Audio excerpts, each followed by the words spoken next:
ஜுரம் அடிச்சுட்டு இதை தேர்ந்தெடுத்து கேட்டான்.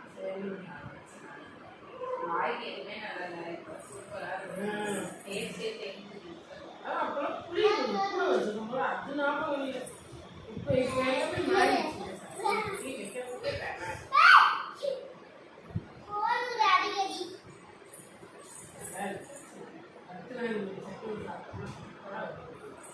அது வேற மாதிரி இல்லை.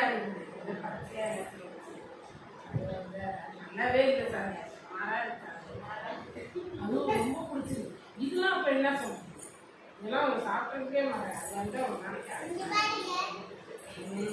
நல்லா நல்லா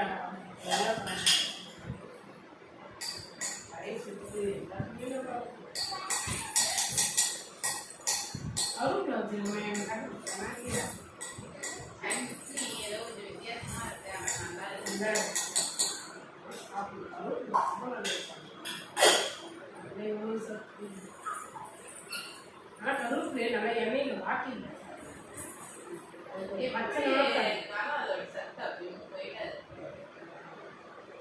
இருக்குமே ஏன் கருவேப்பிலைய எண்ணெயில போட்டு காய்ச்சி தரையிட்டாங்க. அதனால எங்கேயே போகுது நல்லா. அப்படி பார்த்தா சட்னியில தாளிச்சு தான் சொல்லுவாங்க.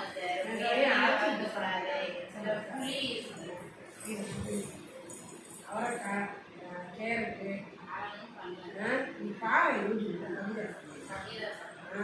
பாறை பார்த்து இல்லையா கீரை பொரியல்